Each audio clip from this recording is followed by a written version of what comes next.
Hello, everybody. Welcome to the Connect Show. This is where we share stories from small business owners and those that help our small business owners. And Happy New Year, guys. I haven't seen the first time I've seen you since 2023. This is our first show, episode 17, season 3. And my name is Tracy Champagne. I'm the owner of Small Business Milwaukee, where we do blog writing, newsletter writing, website design, all the digital marketing for you. And this is my co-host, Kim Nack. Hi. You always forget the super small business resource. I know, but it's so new. It's so new. I am Kim Nack. I have a small business, Opportunities Knocking. I also do digital marketing, all the fun social media stuff, and help you keep you on your toes. Happy New Year to you guys. Happy New Year. I didn't make it very late. I only made it till 8. Oh my God. I did, Good but for I you. went to a meat raffle. I won a ton of meat, and so So when do you need to stay up for it? I don't. Like, I was like, mission whatever, I'm accomplished. set to go for the next few weeks. So it was a great time. I had a blast. So Fantastic. did you guys do anything fun?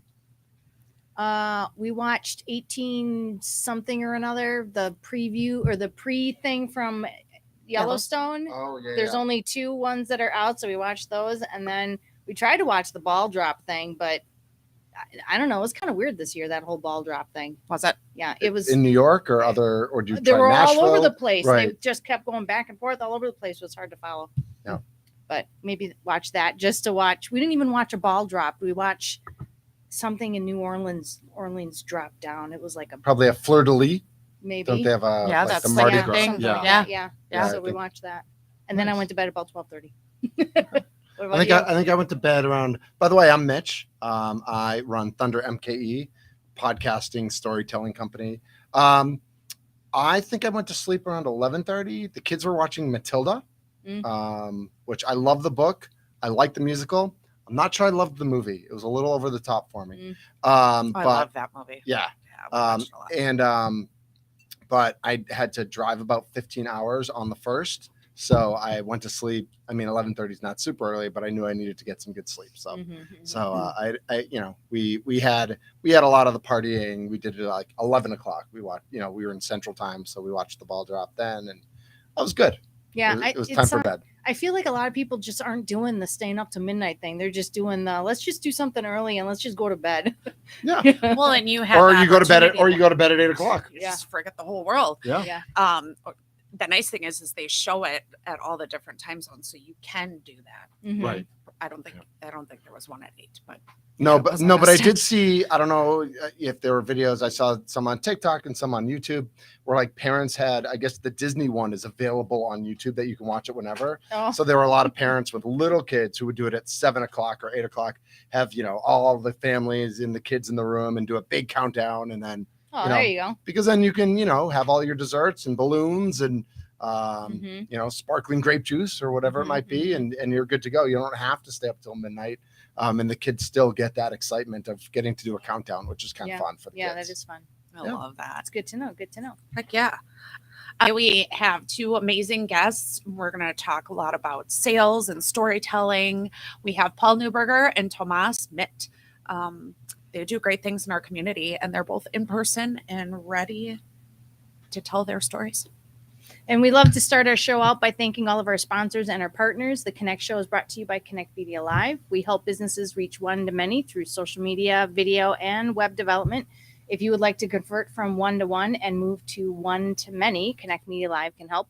So visit us at connectmedia.live for more info. Always that tongue twister, right? I know. because If you want to go from one to one and move to one to many, it is a tongue twister. One to one, one to many. Yep. Yeah. but it's also important. Yes. Yeah. Mhm.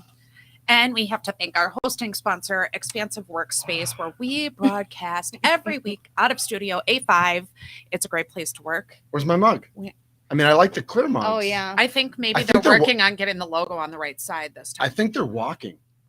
I wonder while they were closed over winter break if they went through everybody's workspace to collect all the expansive, because they have these really great mugs with their logo on them. But they're really great mugs with their logo on them. So I think people are kind of, keeping them in their own workspace, forgetting to put them back in the public area. Not stealing, just borrowing.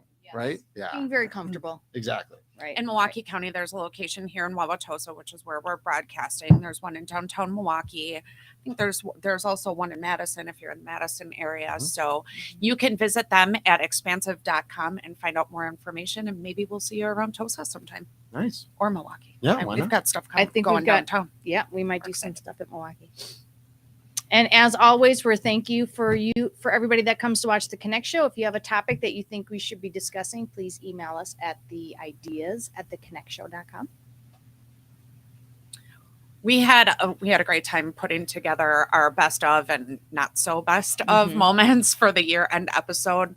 You got to see a lot of our guests from throughout the year. We're really excited to do it again for 2023. So let's talk about 2023 guests. Mitch, who do we have? Yeah, Tell really us. excited for both of our guests today. Two people that I've had a chance to get to know and follow on social media and follow, kind of their career paths and all the great things they're doing in our community. Paul Neuberger is here today. He's a local speaker. He's a national speaker. He's an international speaker. He is a LinkedIn guru who is also focused on cold calling success. And I love hearing him talk about cold calling because he starts off by saying, everybody hates cold calling, right? Not necessarily. Paul loves it, and he's really good at it too. And so I can't wait for him to share maybe not all of his secrets today, but maybe one secret, maybe one hint, right, Paul? You'll give us a little bit of it. Yep. And he's moved his focus to all sorts of small business help. So like I mentioned, LinkedIn, social media, operations, and especially sales. He's also the creator of C-Suite for Christ. Paul really leans into that opportunity we all have to talk about our faith, and that, the workplace often is a place where we try to avoid tough conversations sometimes. And Paul really believes in leaning into those things and talking about religion at work, talking about our beliefs, because it leads to really it leads to conversations that have a lot more depth than, hey, how's your weekend? Or hey, how's your New Year's? Those are important conversations too on a social standpoint, but to get past that and to talk about the positive effects religion can have on all of us is really important. And Paul really believes in that power. One of the things I love about Paul is that he doesn't just share what he does with C-Suite for Christ or with LinkedIn, but he also shares a lot of his personal life as well on his social. I know he was just in Disney with the kids, and I know he also really puts a premium on traveling with his kids. He's done one-on-one trips with his kids, which is part of your newsletter, so I'm not telling secrets or anything like that. And it's really inspiring to see a real business leader in our community take time out with his family. And we'll hear a little bit more about what led him to that and that work-life balance that he really strives to achieve and is really great to watch. So we're really excited for Paul Neuberger to be here. Toomas Mitt is here as well. Tom has a great background in IT. So if you have a computer issue, he doesn't want to fix it. He probably could. He definitely used to be able to. He does not want to do that anymore. He's also has a lot of operational background, but he's found his calling in the past few years with the Stories Project. He's giving our loved ones an opportunity to tell their story and for us a chance to hear our story, because I think so often loved ones we have in our families, we know they have, when we think about our parents or our aunts and uncles or whoever it might be, we don't always realize that they had a life before we came along. And they may have experienced things that we don't even know about or can't fathom or can't wrap our hands around. And so Toomas is giving our loved ones a chance to really tell their story and put those on tape. He also, there's no kids watching, right? He also has a really great outfit that he wears every December. I'll say that. Yes. So when he comes up here, you'll be able to envision him in his outfit. So I just saw him do a dance with Mrs. Claus also on his Facebook page. You have to go check that out. Very cool. Awesome. I love it. So Toomas Mitt is here today. Paul Neuberger is here today. Really excited to hear from both of them. Back to you guys. Kim, thanks. Back to you, Tracy. So the Connect Show is better when it is interactive, and we are over here on Facebook Live, LinkedIn Live, and YouTube Live. So if you see us right now, put some comments in the chat, and we will see them. So if you have any comments or questions you want to ask our guests today, any ideas or anything you just want to share about our topic of discussion, put it in the chat, and we'll have a conversation right with you out there in the internet land. Share the show live. Yep. Tag a person that you think would have interest, or find some interesting comments for Tom or Paul, because it'd be a great experience. I'm looking at us live right now. Oh, Awesome. see, he's already on it. It's working. He's already on it. Yeah. We are all volunteers here at the Connect Show. Mitch, Tracy, myself, John. He might show himself today. Bum bum bum. Bum, bum, bum. So if you would like to be a volunteer for the show, we have plenty of roles available to help us out. Email us at ideas@theconnectshow.com. We have to thank everyone involved, and to any of those also that contribute in the chat. You're volunteering too. We're all in this together to help small businesses. And real quick, Kim, one of our volunteers, Elaine O'Malley, it's her birthday, January 8th. So I wanted to send a shout out and happy birthday to Elaine. Heck yeah, happy birthday, Elaine. Happy birthday. We have the quote of the day. After nourishment, shelter, and companionship, stories are the thing we need most in the world. And that's from Philip Pullman, which is an author. Yeah. And I thought this Great was a quote. really good one because, you know, with Toomas and his project, but also with what Paul does. And so much of what Paul does is hearing and being able to share people's stories and find out what their passions are. And I think that's so important, that ability to listen and to find people's passions and then match them up with, you know, with opportunities or with small businesses or whatever it might be. You know, at the core of us is our story. Even And with the C-suite. Yeah. It's Oh, bringing absolutely. another sense of story out Yeah, as well. for Yeah, sure. I Yeah. love that. Yep, that's right. I love that. So let's get this party started today, guys. Yeah. We're Do still you guys in- bring your hats? Yeah, No no hats. No party hats. Okay. but we party are hats. still in the New Year's resolution conversation. And last time we did, or 2 weeks ago, we did word of the year, which was great. Yep. Did you cheat again, Kim, or did you actually pick one word, not five I am words? not, you know what? So the thing that I love about word of the year is it doesn't have to be done on the first. And so true. I am not committed to my word. And until I'm committed, I'm not going to choose it. So Ooh, I okay. need more time on it. Okay. I need more time on it. Yeah. So Did you That's end up picking up a word of the year? I did not either. Although I think the word that I've been leaning to, I'm not fully committed to it either, but is consistency. Good word. That's something that I'm really looking for myself in my personal life and my professional life, is that consistency, because so much of what we do is based off of the ability to be consistent in it, and to seems show like up for people and to give them the results they expect, and to be consistent when we're helping others as well. And it seems to be more and more challenging every day to be consistent for some reason. It's just, there's so much more than there was 20 years ago about all the opportunities and the things you can do in one day. Yeah. Like it's hard to get it all. I have to consistently stop checking TikTok as often as I do. Even though I think some of the creators there are great, there are rabbit holes you can fall down. Yeah. That's for sure. So do you guys believe in New Year's resolutions then? Nope. She's Nope. a firm no. Wow. I'm a firm no. Yeah. No. I think people set themselves up for failure. I really do. If you set, a resolution, if you set it as a SMART goal, you have a better chance of doing it, but most people don't. So I don't believe in it, and I don't like to see people fail. I like to see them succeed. So that's why I set the word of intention instead of a resolution, because you're more apt to follow it. If you follow a SMART goal and you take the time to set the resolution, but a lot of people just want to come up with something quick, and they're like, "Oh, I'm gonna lose weight." Well, okay, how much weight? By when? How many pounds a month? Well, you know, so like if you gotta set it. To your point, if you set it up as a SMART goal, Yeah. you have better chance of achieving it, as opposed to just saying, I want to lose 20 pounds. Yeah. And how are you going to lose it? Are you going to lose it by going to the gym? Are you going to lose it by setting yourself up for a new eating plan or whatever? I really think that resolutions just fail. I think our stat was 80% of people drop their gym resolution.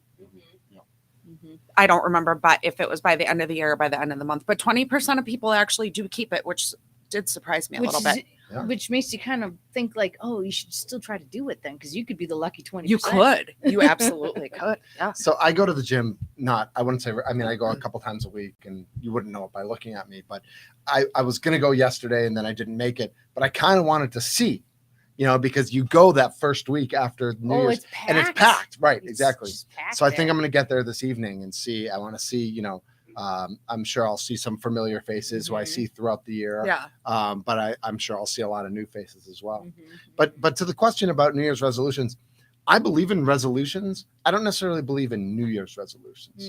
I almost feel like New Year's, yes, I know we're changing the calendar. And so we're changing years, we're changing months, we're changing, for those of us who still write checks, which it seems like a lot more few and far between. You do have to write 2023 on them now, not 2022. I remember that always used to be a big thing. Like, did you write the date? And now it's, we pay most things online. But I believe that if you wake up in the middle of April and you want to make a change or you want to make a resolution, don't wait for the next Monday. Don't wait for May 1st. Don't wait for New Year. I mean, if you want to make a resolution, make your resolution. And again, make it a SMART goal or make it measurable in a way that is meaningful to you. But it doesn't necessarily have to be, just because we flipped the calendar, all of a sudden I need to do this, this, and this. You probably should have been doing this, this, and this before. And you can make that resolution that you're doing this, this, and this. But again, don't set yourself up for failure because you haven't been able to accomplish it. Like you've had this in your mind since September. You haven't been able to do it all fall. All of a sudden it's January 1st, so you're going to be able to accomplish it. Right. I think you set yourself up for failure as opposed to make it reasonable, make it measurable, make it something that you are ready to make it to have a resolution about. Don't just make the resolution, have real meaning behind it. I almost think that people are saying, I'll start it in the new year as an excuse now. Exactly. Instead of actually doing, actually making a real resolution. I think it's more just like a conversation piece. They're excuses. Yeah. But with all this said, if you are good at making New Year's resolutions and you believe in New Year's resolutions, you do you. Yeah. If you find success in that, if you need that, I'm changing the calendar, I'm changing the month, you do it. That puts you on accountability, maybe. Right, exactly. And everybody has their own internal motivation. Everybody has different things that drive them. So if that does work for you, I don't want to say, don't do it because you didn't think about it in April, or you've been trying to do it since September. If you've been trying to do it since September and it hasn't worked, but all of a sudden you're really dedicated to it and you're going to make it happen, you go ahead and you do you. Go ahead and make it happen. I think a good way to do that too, and I like how you said that about the April thing. And to me, that's just really it's goal setting. It might not be a resolution, but term it however you want to term it, right? Yeah. But finding an accountability person to help you through that might not be the worst thing either. I think it's a great idea. Because we were doing an accountability group for a while, and I was hitting my goals every week by making sure that I had to tell people the next week I didn't do that. And it felt bad to not get it right. So I didn't want to do that. I could do a couple of weeks, but then by the third week, I was like, I cannot go in there again and say I did not get that done. Exactly. And now I'm swiping everything else that I need to do to make that happen, because now all of a sudden that became a bigger priority. So in your resolve, find someone that you can help them with theirs, they can help you with you, and see where you go. That's how I look at it. Yeah, I think that, and I think that's really helpful for small business owners and solopreneurs as well, who we don't go into an office necessarily and have somebody there every day. So to have an accountability coach or an accountability partner can make all the difference. Just having that person to check in with a couple times a week or whatever it might be, just to make sure you're not, in your vacuum and not accomplishing what you want to get done. And I'm here to tell you, it feels really crappy when you don't get the stuff done you're supposed to get done. Yes, it does. It does. That's right. It does. Well, we have a stat up there, results vary, but it may be true that only 8% of people keep their New Year's resolutions for an entire year. Yep. That is low. Yep. And I think a lot of resolutions aren't meant to be kept for the whole year. If you want to lose 20 pounds by April, does that count in that stat? I don't know. But it is hard, I think, when you set, January 1st is going to be the date, I'm going to make this resolution and this is going to change my life. Well, that might be true, but make sure you've set yourself up for success in order to accomplish that. Yeah, for sure. Yep. For sure. I think yesterday I was at the salon, and they have the nail salon, and it's right next to a gym. The entire parking Show lot. everybody your. Well, they're not that great. They're pretty They're cool. they're a little more dull today. I was bright for like 2 months. Yeah. I had to calm it down a little bit. But the entire parking lot was packed for the gym, and the gym is small. Mhm. So I'm like, oh, I'd hate to see what I'm shooting, but I had park far, so I Yeah. got some exercise just going. That's right. You got extra steps. Yeah. I There got you some go. extra There you go. steps. Nice. So, as always, John is back there running everything behind the scenes. We're looking like we don't have any comments in the chat. So if you're watching us, tell us about your resolutions, your words, whatever. We're not going to pick on you. We want to hear what you have to say. Absolutely. Yeah. Mitch might pick on you. That's right. That's right. Mitch, Well, and I was telling Paul and Toomas before we started that I'm usually the hype guy with a lot of energy, and I feel like I have some energy today, but not quite. We got home yesterday at 2 in the morning from a 15-hour drive, so I'm like, I think we're all kind of easing into the new year. Mhm, Today's the first day back. Yesterday was a holiday, and I know some people were at work yesterday, but just dropping the kids off at school today, and it was like, that easing back into it. I told them both, go with the flow. You don't have to. Just because it's the new year, not everything has to happen today. Right. Let's make sure you make yourselves comfortable and ease back into it so that our kids need to be set up for success as well. You know what I kind of loved, a little off topic, but my kids going back to school, my son's in 3rd grade, and they started it off with pajama day. Oh, Because that. because they had a school closing the day before when they were supposed to all When have it's their supposed to be parties. pajama day, And, yep. Oh yeah. Mhm. So they were like, you know what? We're going to start the new year off with pajama day. And I was like, that's a positive. Kids love that day. Oh, yeah. So that was a great way to start the day. Yeah. So, And we Nice. started with pancake breakfast. So I did have a chocolate chip pancake this morning. Oh, It was delicious. excellent. Well, we are ready to bring on our first guest. So John, how about a transition? Thank you, Mitch. And I Tracy. would love to give you a transition. And I wanted to just touch base on, hello. Your mics aren't on, but I wanted to touch base on New Year's resolutions. And, a lot of us, we make a word of the year, a resolution, or we just say we're going to do something different because it's a time of change. And that's what we do for the new year. To recap what Kim, Tracy, and Mitch said, they talked a lot about getting support. A lot of times we can't do these things on our own. So it's important to get a coach, a mentor, a guide, or an accountability partner or group to help you stay on track. A goal becomes something real when you say it to a group of people, when you say it to a crowd, and when you can talk to other people about it and the challenges and struggles that you have. If you keep it all inside, it's really hard to work through that on your own. So whatever you do, there's a lot of resources out there.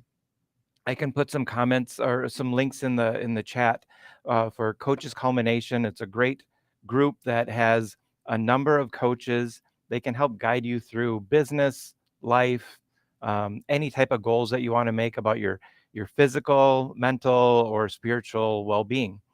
So that's a great resource. Join groups like, the Connect Show, the Idea Collective. These support groups can help you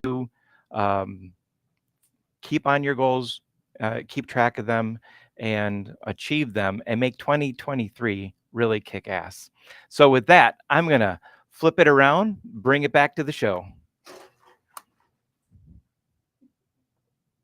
That was fun. that was fun. That was fun.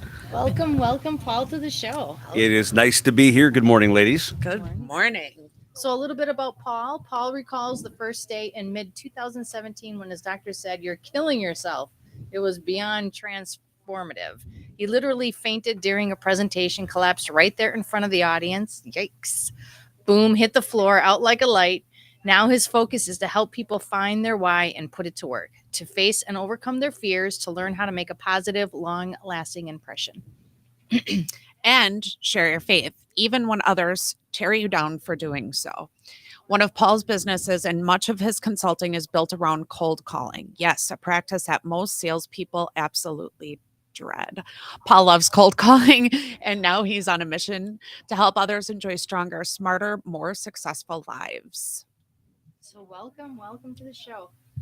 Your resolution. Did you do a resolution? Do you believe in resolutions? I do. So I'm going to take the counter argument here today. And part of the reason that I do believe in New Year's resolutions is because New Year's resolutions offer one thing that this world needs more than anything else: hope. Yeah. Today, as being early January, it's a new year. And I think for a lot of people, when they look back at the last year, the last couple of years with COVID, these have been rough years personally. These have been rough years professionally. Maybe they didn't hit the goals that they wanted to financially. And I agree that people can start a resolution, maybe should do something new at any time during the year. But January 1st is always a day that people can look forward to. Next year will be different, they say. My life will be different, they say. And it just offers a ray of sunshine in a very dark world.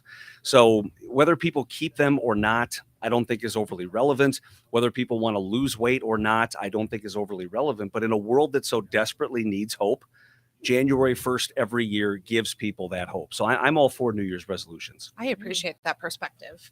I like to be proven wrong sometimes. So.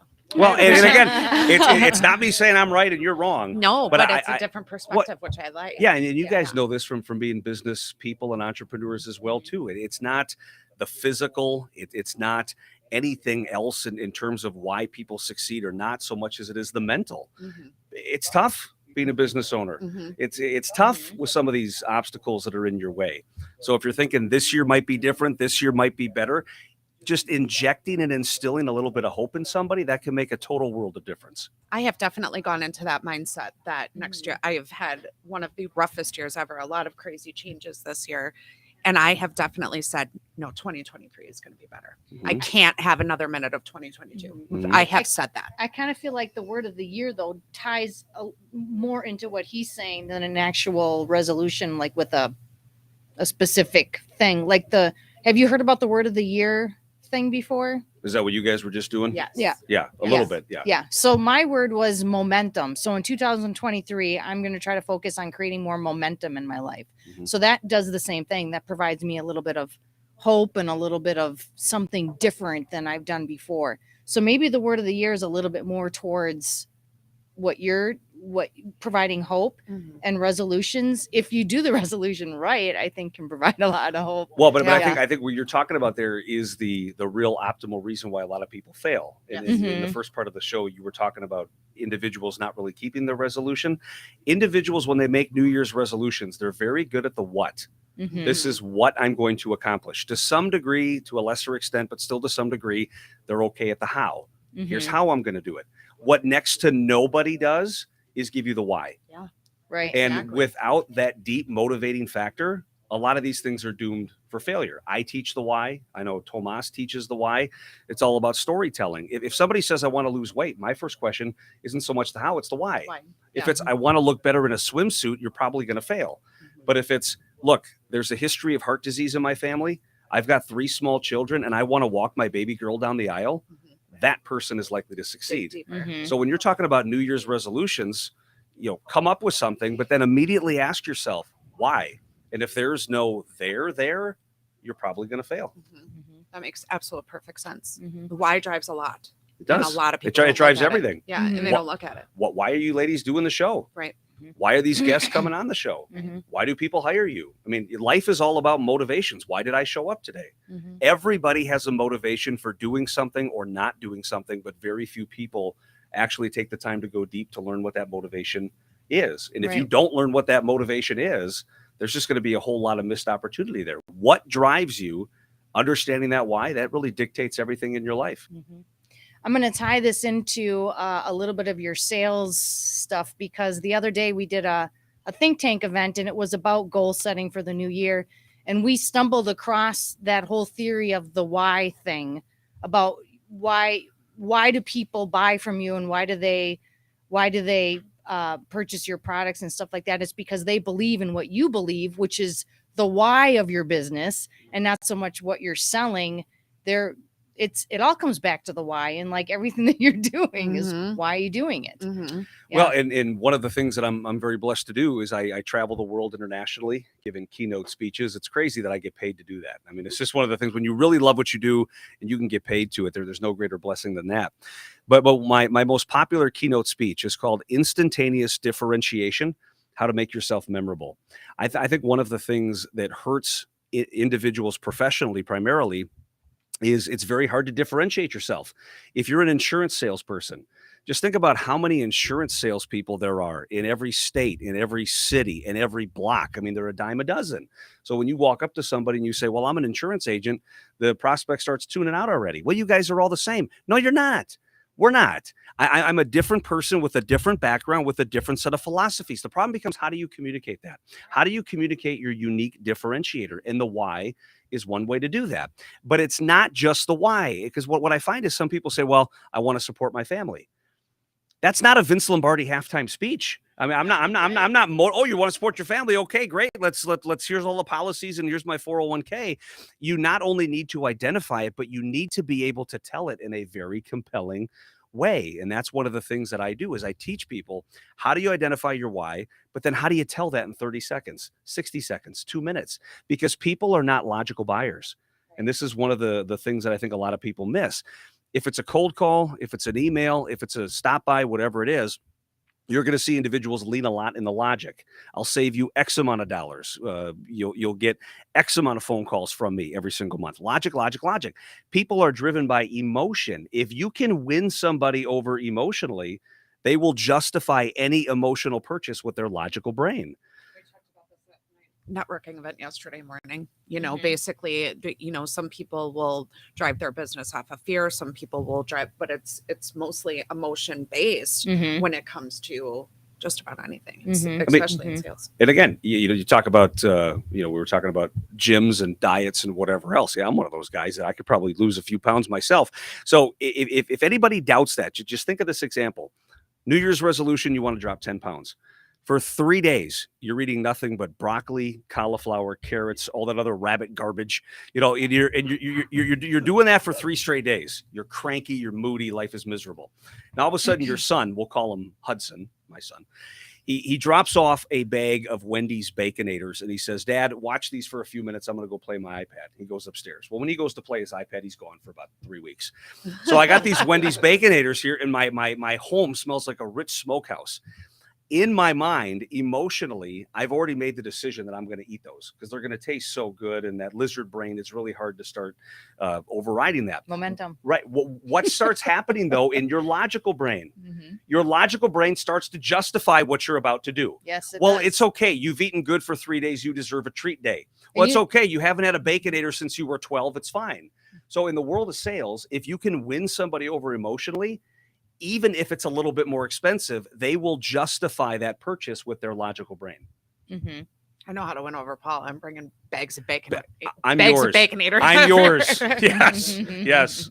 That's my sweet spot. Yes. So would you call that a secret, or would some people? Okay, I'd kind of like to know the difference between sales and manipulation, because we're on the emotional. We're selling things based on people's emotions.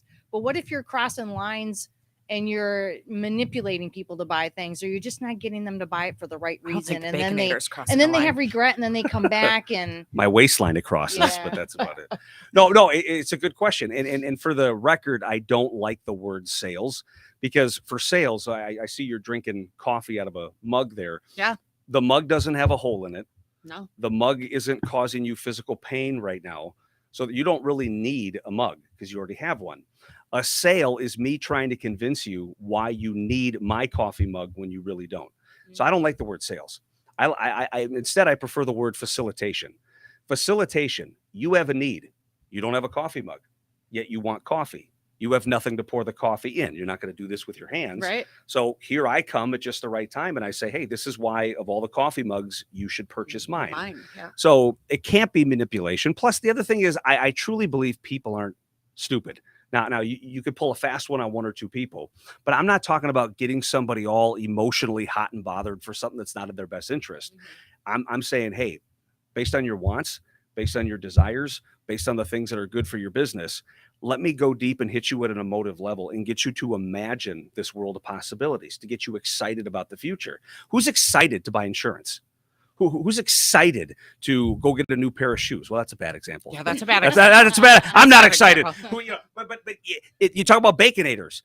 Could you imagine? We got on that topic now. He's gonna be thinking about baconators all day now. Could you imagine getting as excited about insurance as you do baconators, or getting as excited about buying new windows as you do baconators? If you understand how the human mind works and how to position something a little bit different, you can sell anything at a deep emotive level. I've seen some pretty excited insurance agents that really, really love what they do. And Yes.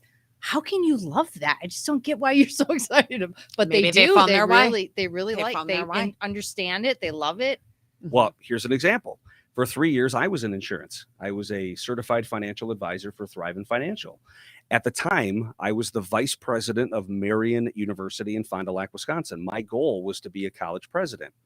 Then, on November 2nd of 2012, it happened to be his 60th birthday of all days. My father-in-law got up early like he usually did, went into the living room, sat down on the couch, bent down to put his socks on, and he never came back up.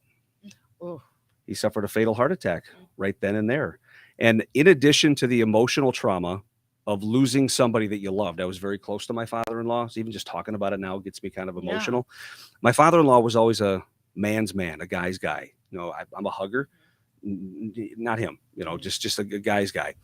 But I'll never forget how he bawled his eyes out when he held his first grandbaby just 3 weeks before he died.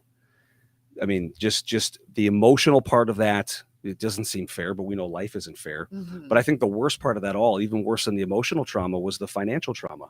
He died without life insurance. He died without very little liquid savings. He left my mother-in-law in a very lousy financial position, and I blame myself.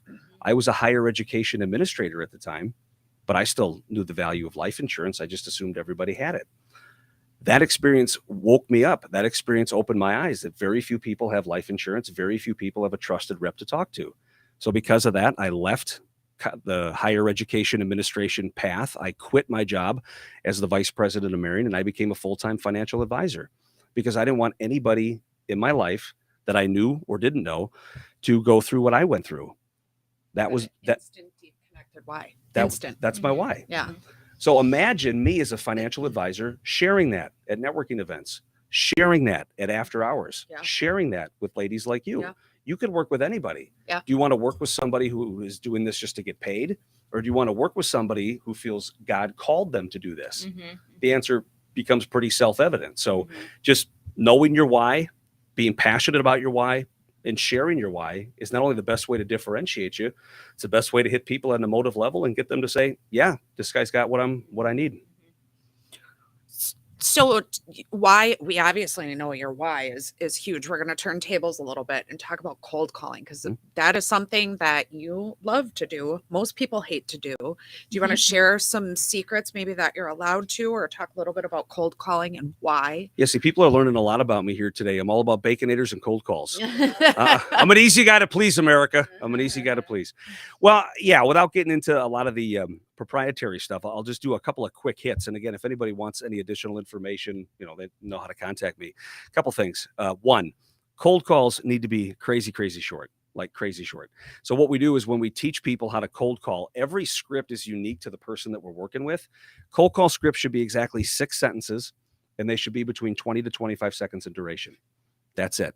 Wow. It's all about it. It is. We got this down to a science. Yeah. Now, your 6 sentences are going to be different than my 6 sentences. Mhm. Yours are going to be different than the knucklehead that was sitting in that seat here earlier. Just kidding. Yeah, I know that. So, but at the end of the day, but it is 6 sentences because every single sentence has a specific purpose. What are we trying to do? What are we trying to convey? But exactly 20 to 25 seconds. We got to get this done quick because the longer you talk, the more likely you are to do what I call self-incrimination, where individuals are just, oh, this is a sales call, I'm not interested. But I would say one of the tips that I will give, and I'll just ask you guys, because I think I know what you're going to say. Do you believe more often than not, people buy companies first? I'm going to work with Thrivent. I don't care who the rep is.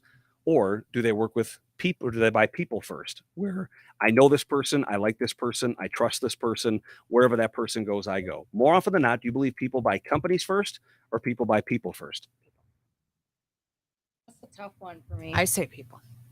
Pretty quickly too. I think it depends on what it is that I'm buying. Because if it's something that I really want from a specific company, like let's say I'm buying a car and I want a Toyota, I'm going to only go to a Toyota place.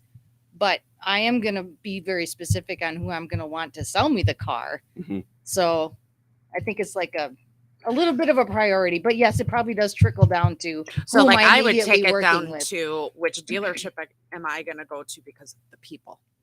Because yeah, I might have a very specific car in mind. I think I might start Yeah. with the bigger picture, but I think I end up with the I don't know if I'm right or wrong. Yeah. But Well, this is one of those subjective questions, so nobody's Yeah. right. It's all opinion that's based. right. Yeah. But when I ask this question in front of a large audience, I'd say 90% say people buy people first. Mm-hmm. I want to work with somebody I know, like, and trust. And once that happens, I'm going to work with that person. I mean, if that wasn't the case, why do non-competes exist? Right. I'm going to follow this person wherever he or she goes. So because of that, because people buy people first, listen to somebody's cold call script, usually. Hi, Tracy. My name is Paul M. Neuberger, the Cold Call Coach. We're a one-stop sales shop. I offer innovative services. I want to work with your team to help them get in front of their blah, blah, blah. Just about every single cold call is selling the company first, the product first, the professional value add first. Well, you ladies just told me people buy people first. Isn't that a huge disconnect? Yeah. You're leading with your insurance product. Dude, I don't even know who you are yet. Why are you selling me insurance? I don't know who you are. The reason that the average cold call success rate in this country is a paltry 5%. Don't even get me started on that. Could you imagine? I'm going to go there. Could you imagine if your doctor only got your diagnosis right 5% of the time? Yeah. No. Could you imagine if your auto mechanic only fixed your car 5% of the time? These people would not only be disbarred, they might be in jail. It's that bad. Yet we're supposed to accept a 5% cold call success rate.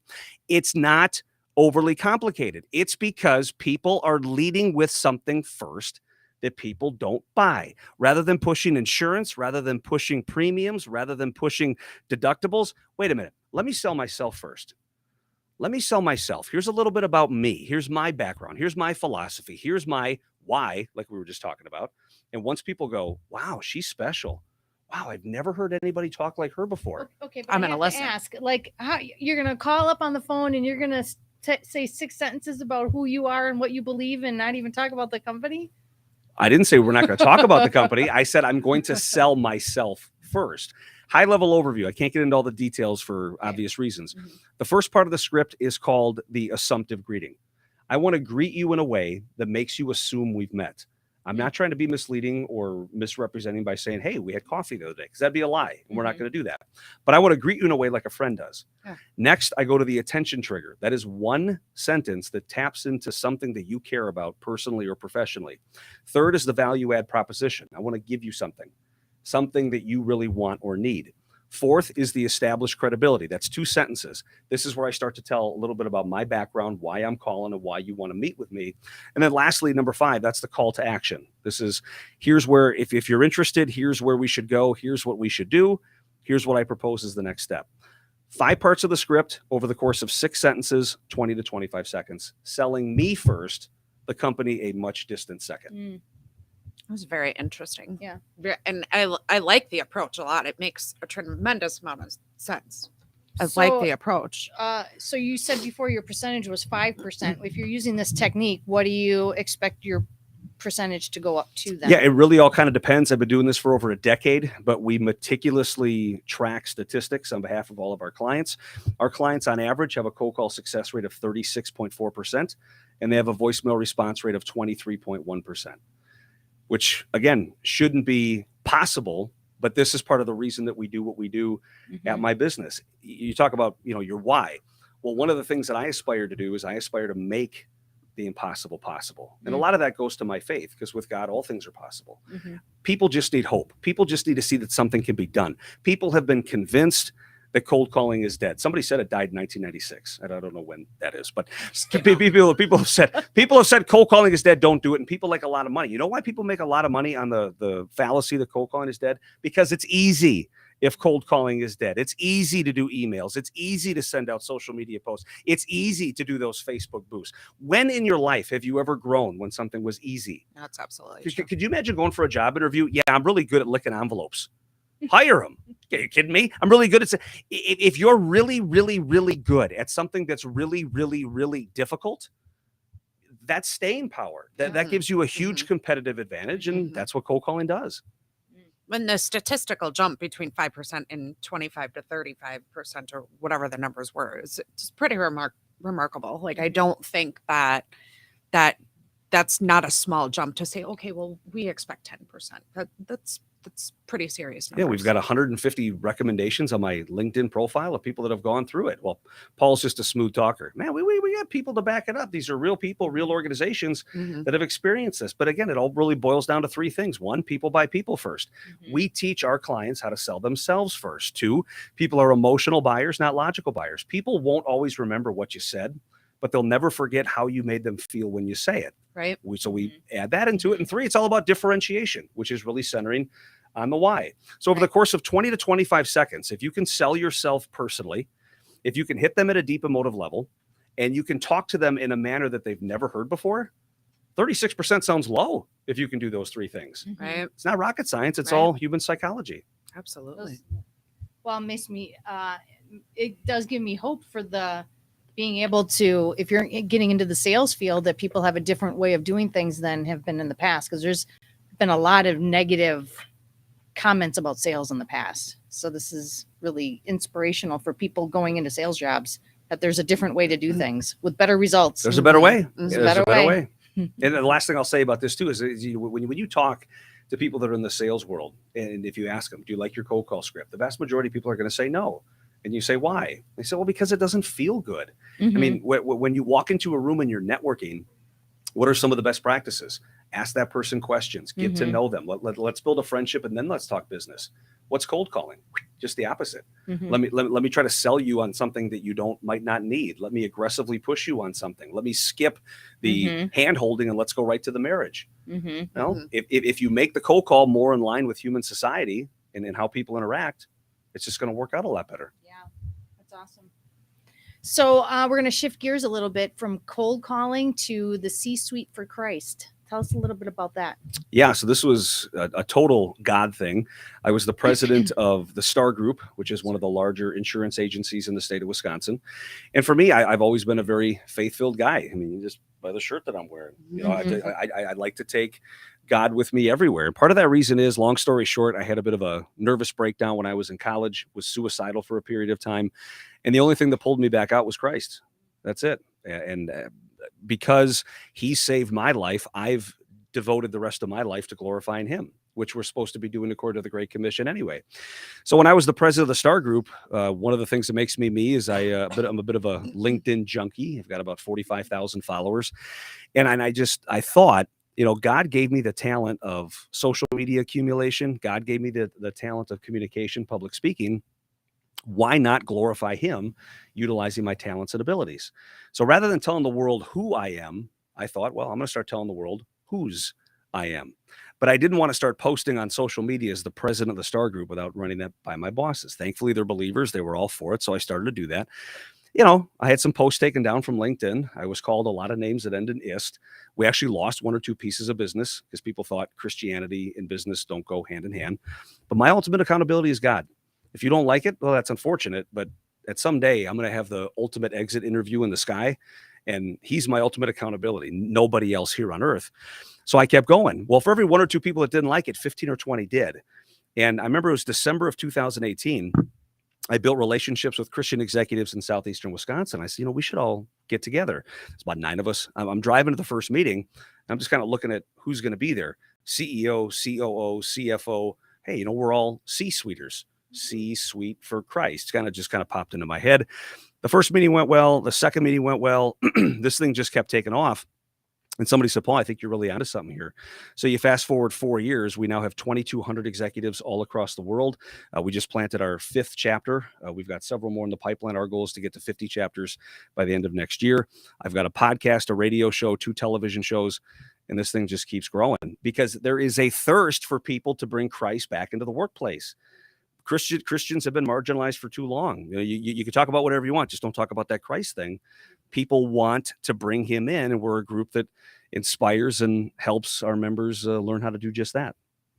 Congratulations to that. I Yeah, mean, that's a big accomplishment, and that's a big goal by the end of the year. We are running out of time because we still have another guest. So thank you so much. You have a tremendous amount to share. Thank you so much for joining us today. Do you have an offer or anything else, any events coming up that you'd like to talk about? Yeah, the only thing that I would add, I mean, there's always living my life is like being on the floor of the New York Stock Exchange. So there's always something going on. I love it. But what I would say on Thursday, February 9th, it's our annual C-Suite for Christ event. It's called the Covering the World in Christ celebration. So it's a way for Christians, either in person, it's going to be held in West Bend at the Washington County Fairgrounds, either Christians in person or via live stream, to come together, to pray for each other, to encourage each other, to celebrate each other, but most importantly, to make a bold declaration that we're done being quiet. We're not going to let secular society bully us into being quiet. Our keynote speaker is Governor Mike Huckabee, the former Arkansas governor. Our musical performer is Danny Goki, who 3 times has won the K-Love Male Artist of the Year. So there's still some tickets available, but they're going fast. That's going to be Thursday, February 9th. And if people want to join, it'd be a blessing to have you. Excellent. We, today or tomorrow, we will have a page on the website for Paul. So you'll go to theconnectshow.com/Paul Neuberger, and then that'll link everyone to you, and they can find all that information on how to hire you, how to find the C-suite, how to get all the things. So thank you so much for joining us. It was an today. honor to be here. It Thank was you great so much. to have you. Appreciate I love it. I love it. And we're off to. Yes, we are. Thank you so much, Paul. That was a great talk, and I'm all wrapped up in the cords. There we go. We're back. So just to recap what Paul talked about, I love that he touches on the lizard brain, and going into that logical brain, how the emotion, the why, really propels your sales. And what I got out of the conversation is that sales is a system, and no matter what your process is or what your system is, you got to do something. You got to have some type of organization and structure to it. Otherwise, it's just a wish. It's just a fancy that really has no basis in succeeding because it doesn't have a structure. So whatever system you use, whether it's cold calling, marketing on the social media platforms, using networking, try to develop a system, try to develop a structure to what you do so you can measure what you're doing, see how you're getting results and not getting results, improve on them, and then continue to do it on a regular basis. Sales are a result of continual, consistent actions. And the actions that you're doing now, you'll see those results in 30, 60, 90 days. So keep at it. But Kim and Tracy have another guest. So back to you, Kim and Tracy.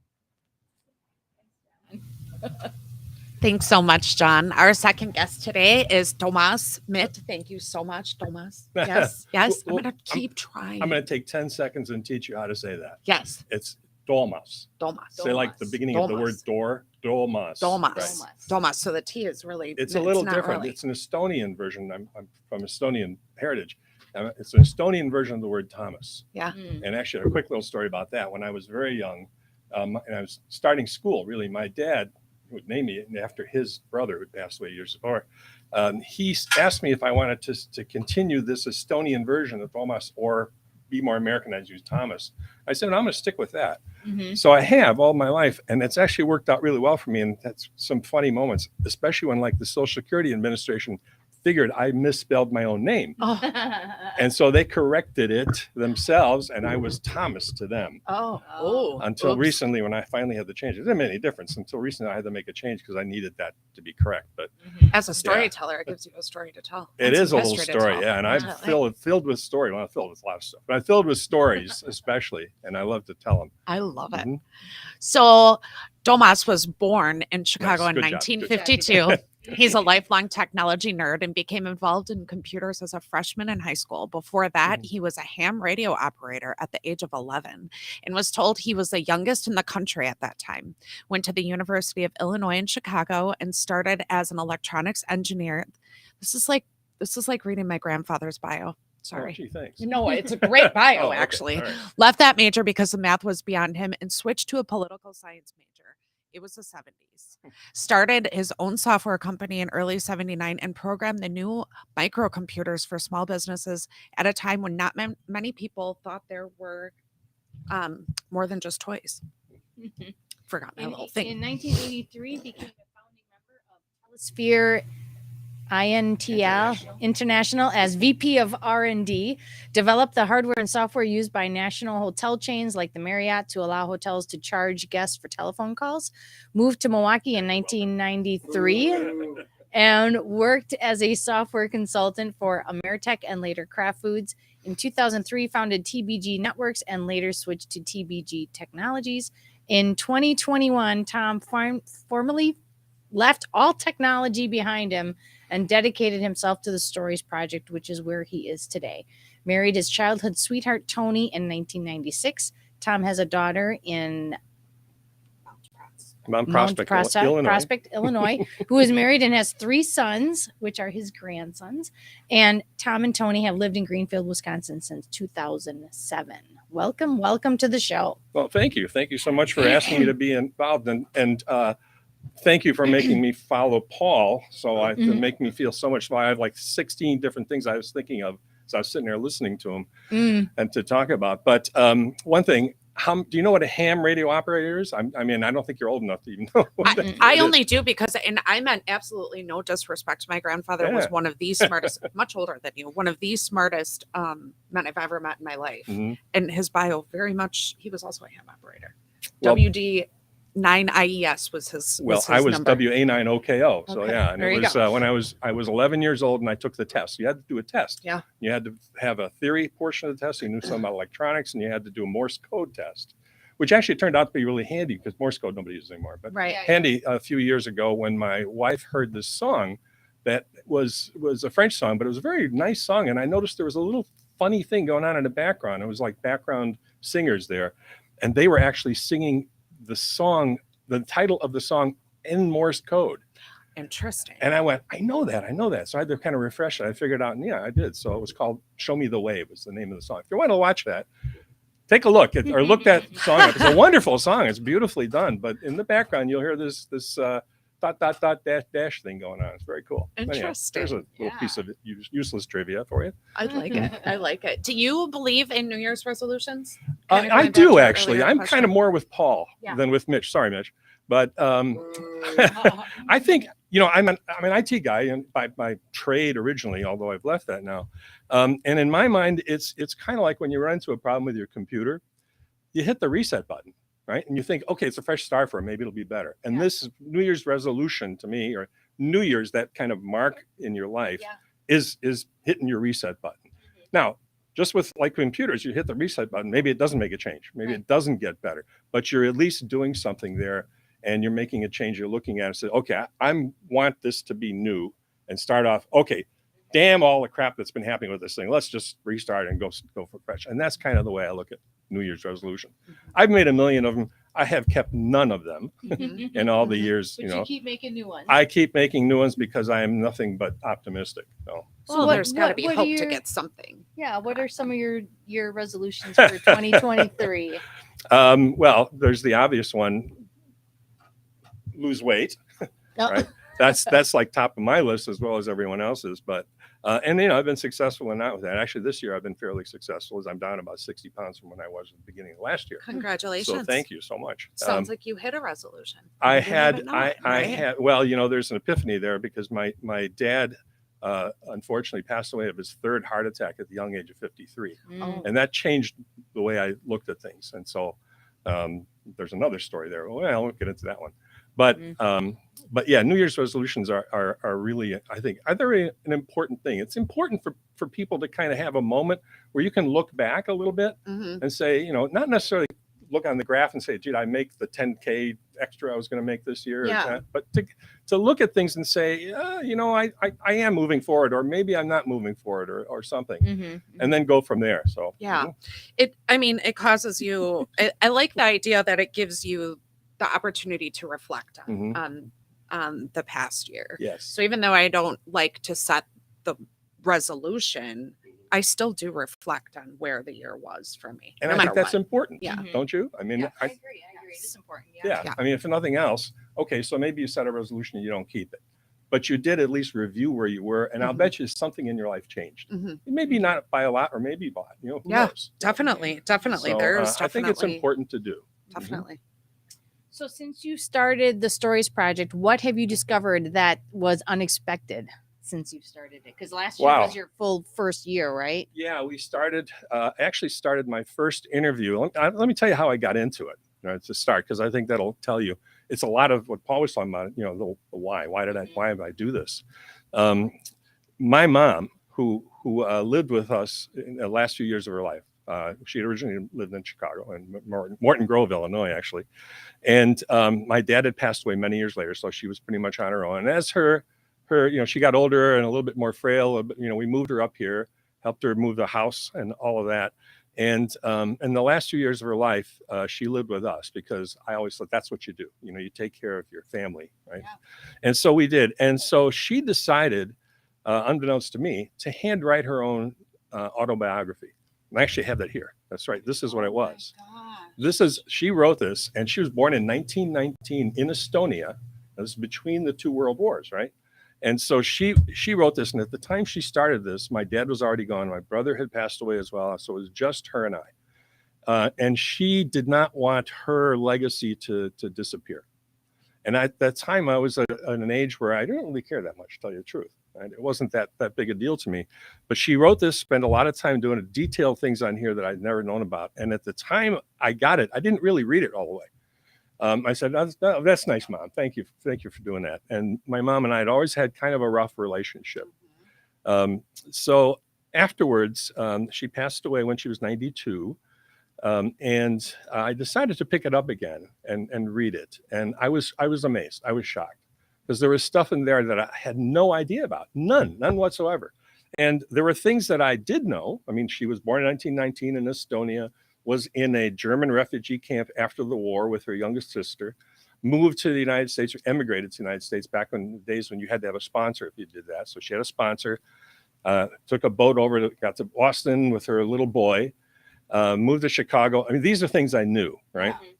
But there was so much in here I had no clue about. For example, she lived in the second largest city in Estonia. Now, that's like saying the largest gymnasium in Waukesha. I mean, Estonia is this big, and the second largest city was this big, right? But her father was a surveyor. At the time, that's kind of a high-tech position. So he was well known in the community. He worked for the city. And because he did that, he actually did really well financially, relatively speaking. And because it was so good for them, they actually had their outhouse in the house, right? Which at the time was a big deal. So, I mean, think about that, so, that's the level of achievement they had, which again, measured at the time was quite a bit. I didn't know any of this. So I read this accounting of her life, and there's many more things in there, as you might imagine, and found out some things that I didn't know. Some things that there was a bit of confession in this too, right? So there's some of that. I won't talk about some of that, but there were some things in there that she was unburdening. She knew she was getting old. She knew she had a limited amount of time, so she did that. Well, afterwards, I read that and realized that this is not just me that's run into this situation. Every family probably has. They have all these stories that if she hadn't written this, I wouldn't know anything about. And what a lost treasure. This is something I'll be telling my grandsons about. Sure. They wouldn't know any of this, right? So I realized everybody has this. Everybody has a story. There's a great African proverb that I read and I run across. It says, when a man dies, a library is burned down. And doesn't that say a lot? That is deep. Isn't it? Yes. There's another one I heard too. It makes sense to us. Everybody deserves to be remembered. Right? This made me think of my dad, who passed away many years before. They died in 1981 at the age of 53. And I have no recording of him. I have my memories, but those memories change. They do. Yeah, they How many times have you said, you talk to someone who's lost a family member, a close loss to them, they think, I can barely remember what they look like, So I put this all together in my head and I said, this needs to be, what can I do about this, right? And so I said, why don't I see, and being an IT guy, I knew it was very easy to do video stuff. Sorry, John. But it was very easy to do at least a minimum level to do this type of stuff. So I had a friend of mine who was actually my wife's ex-father-in-law, and he and I became really great close friends. His name was Bill. And he was at the time, I'd known him for almost 30 years at this time. And so he was living at Luther Manor, and great guy. And I told him this story, and I said, I would like to do something and see if I can capture some of this. Do you mind if I do a little interview with you? I said, interview with you. And he said, no, sure. Sounds like a great idea. So I got a friend of mine who was Carol White, who's the director of the Brookfield Chamber of Commerce, actually. Told her this story. She was very excited about it. So she offered to be the interviewer, and I ran the camera. I was doing what John does now. And I just used smartphones for the cameras, just as simple, as basic as I could. We did this interview at his apartment at Luther Manor, and it was awesome. It was just awesome, right? We finished, and I broke down, and Carol and I walked down the hallway to go, to leave. And she looked at me and said, that guy's amazing. I mean, that was fabulous. It was a fantastic thing. And I said, yeah, you're right. And I heard things I didn't know. So that went really well. And so it was a little boost. And then a short time after, now this was last October, the 21. Short time after that, a friend of mine, again, somebody I knew for a long time, was also an IT nerd. And but he'd gone through colon cancer and had beat it, but then it had come back. And he knew his time was short. So he said, well, why don't we do this? And I said, sure. So we did this the day before Thanksgiving of 21. And it was awesome. It wasn't earth shattering, but it was very, very cool. And it was very nice. And Carol actually was the interviewer again. And it went so well. And 5 weeks later, almost to the day, he passed away on New Year's Eve last year. Something amazing to leave to his family. It really was. And 2 weeks later, I think it was about 2 weeks later, I went to his memorial service and met his wife, Jan, and gave her this interview on a USB drive. And she knew that we were doing this, but she, of course, hadn't seen it. And so, and she was, thrilled to get this thing. She sent me a card about a week or two later and said, thank you. I haven't had the nerve to watch this yet, but thank you for it, right? Again. So that was it for me. I said, this is something I have to do. And I was already kind of thinking of moving away from the IT world a bit, and that was just it. Maybe it was a calling. I don't know about that, but maybe it was. But something changed. But you're definitely moved. You're very moved to do this. That's exactly right. And so between my mom writing, my dad not, Bill, the first person to pilot project, the guinea pig, going so well, and then Bill, the second, who had that situation, I said, that's it. So I formed an organization. I got some people together as volunteers, much like what you're doing here, who believed in this mission, thought it was a good thing.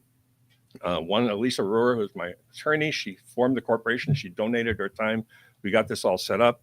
We formed a nonprofit, and we're off and running. I started telling people this story, and I got a whole number of people who thought this was a great idea and offered to volunteer.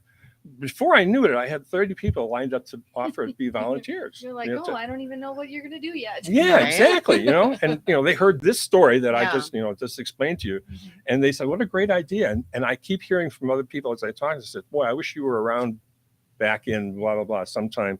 Because I wanted to do this with my mom or dad or grandma or grandpa or whoever, and I didn't do it. And now it's too late. So that started it off. And you definitely answered what the response has been like. People are very interested right now in ancestry. I think partially because of so many stories have gone now.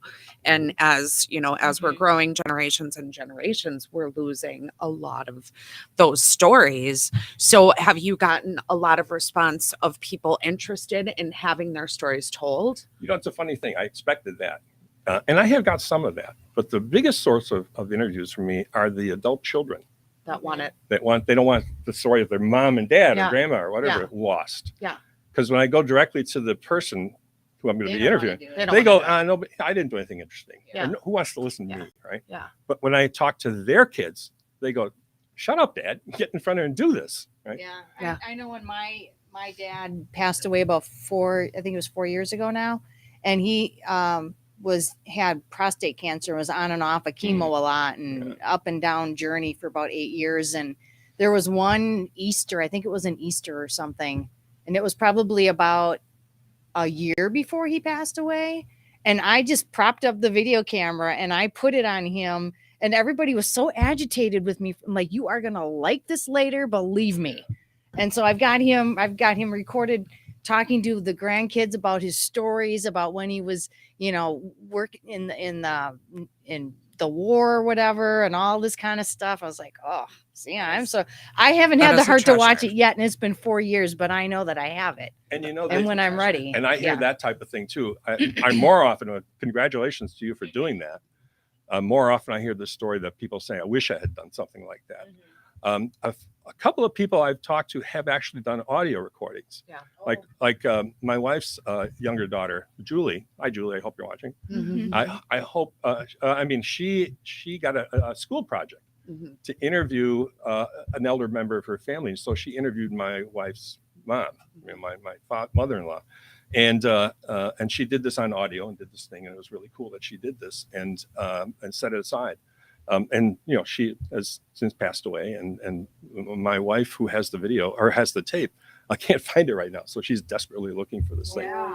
But it's definitely a treasure I wish I had. We're coming on the year anniversary of my father's passing, and it was unexpected, completely unexpected. So that's even harder because you never know. Yeah, like, nobody ever knows. Yeah. So you're exactly right. And the interesting thing that we get the most referrals, and it's hard to call this a referral. It's not a sale, for example. Right. We were talking about this yesterday at the small business event.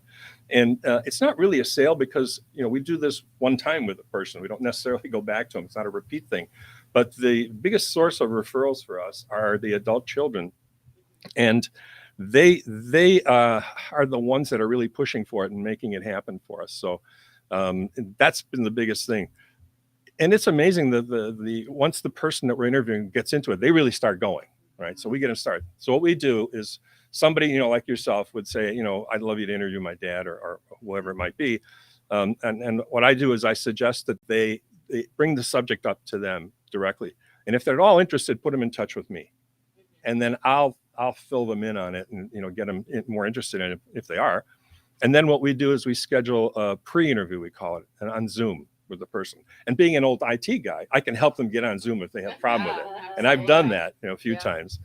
So we do that pre-interview, and the part of that purpose is to get them more interested in what we're doing or find out more. They get their questions answered, they do all of that. And then we also, it gives me a chance to get some information from them. So it's like getting the bullet points of things we might want to talk about. And I record that interview and I pass it on to the person who's actually going to do the interview, which is usually not me. And so they have some idea who they're talking to and they're not going in cold. And then we go and we actually do these interviews usually at a person's home. We want them to be comfortable. Yeah, exactly. Yeah. So I'm just going to bridge this little conversation about what you were just talking about, explaining how you do the process. Yeah. Because that is that would be your sales process. It is. And we're kind of on the sales topic today. Right. So just being genuine, and I think we talked about this the other day too, about getting all the expectations out ahead of time. So then they're not unaware of what to expect. Right. Yeah. And that's the communication aspect of it. And the subject we were talking about earlier was, how do you maintain that connection to the people that you're trying to sell, so to speak, and that is all based on the communication level you have with them. You have to communicate with them. You have to let them know what you're planning on doing, what they should expect. And then actually after the interview, you have to stay in touch with them. And the only times when I've ever screwed up on that, in this or in other things I've done in the past, is when that communication is not being done. Right. So that's the only other time. But yeah, that's important. This is a sale in the same sense. I mean, and I'm going to go with Paul again here. Who wouldn't? If people have to know why you're doing this, right?